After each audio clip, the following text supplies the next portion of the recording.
Suffer করছি, কিন্তু সেই সাফারিংয়ের কি এই এই নির্বাচন দিয়ে কোনো কাজ হবে? আমরা তো পৃথিবীতে বিভিন্ন রকম নির্বাচন দেখেছি। এই নির্বাচন দিয়ে আমি মনে করি না যে আমাদের কোনো ধরনের কোনো অগ্রগতি হবে। আপনি থাইল্যান্ডের রিয়াকশন আপনারা দেখেছেন, তারাও মনে করে না যে এটা হবে। আসিয়ানও এই ইলেকশনকে কতটুকু গুরুত্ব দেয় আমি জানি না।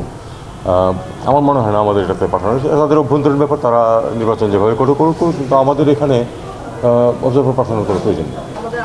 আমার মনে হয় না আমাদের কয়েকজন যদি ইলেকশন অবজারভার যায়, তারা গিয়ে কি রোহিঙ্গার মতো ইস্যু ডিসকাস করে কোনো ধরনের কোনো ফল অর্জন করতে পারবে? আমি তো যাব না সেখানে নির্বাচন অবজার্ভ করতে। গেলে আপনারা যাবেন। আপনারা কী এমন যোগাযোগ করতে পারবেন যাদের মানে তাদের সাথে যারা আসলেই এ ব্যাপারে কোনো সিদ্ধান্ত দেওয়ার ক্ষমতা রাখে? নোট ভার্বাল আমাদের মিশনের মাধ্যমে ওদের পররাষ্ট্র মন্ত্রণালয়ে দেওয়া হয়েছে, কোনো উত্তর আসেনি। এত তাড়াতাড়ি উত্তর আশাও করি না আমরা। এত তাড়াতাড়ি উত্তর আমি তো আগের চিঠিতে উত্তর পাইনি এখনো, কাজে এটা একেবারে কালকে আমাকে এই এক সপ্তাহের মধ্যে উত্তর দিয়ে দেবে এটা আমি প্রত্যাশা করি না। তবে আমরা আশা করি যে এটার উত্তর আমরা পাবো। আমরা বলেছি যে যেহেতু তাকে বিচারে দোষী সাব্যস্ত করা হয়েছে, কাজেই তাকে জেলে ফেরত দেওয়া। না, পাবো না উত্তর এটা আমি জানি না, কিন্তু আমি এক সপ্তাহের মধ্যে উত্তর এসে যাবে এটা আমি প্রত্যাশা করি না। এটা পুরোপুরি নির্বাচন কমিশনের বিষয়, এটাতে আমাদের কোনো ভূমিকা নেই। এমনকি আমরা যারা আসবে তাদেরকে কোনো সহায়তা করতেও যাবে না যদি না নির্বাচন কমিশন আমাদেরকে বলে। আমি মনে করি না এই কমার্শিয়াল একটা ডিলের উপরে আমাদের সার্বিক সম্পর্ক নির্ভরশীল হবে। অবশ্যই রাষ্ট্রদূত চেষ্টা করবেন যেন তার দেশের যেই ব্র্যান্ড আছে সেটা বিক্রি হয়, এটা স্বাভাবিক, এটা তার দায়িত্ব।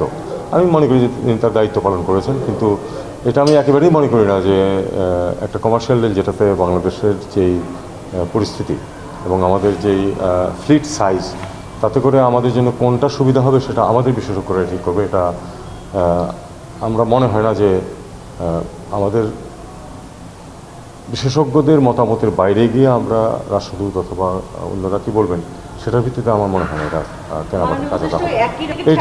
এটা ঠেকানোর একটাই উপায়, সেটা হলো নিজেদের ঘর সামলানো, এবং সেটা আনফর্চুনেটলি আমার হাতে তো না। কাজে আমি শুধু বলতে পারি, এবং যেটুকু বলেছি এটাই তো সাধারণত সরকারের থেকে কেউ বলে না। আমি কিন্তু স্পষ্টভাবে বলেছি দোষটা আমাদেরকে দেখতে হবে যেন আমরা এরকম মিথ্যা কাগজপত্র না দিই। প্রত্যেকটি দেশে আমাদের এই সমস্যা হচ্ছে শুধু এই কারণে।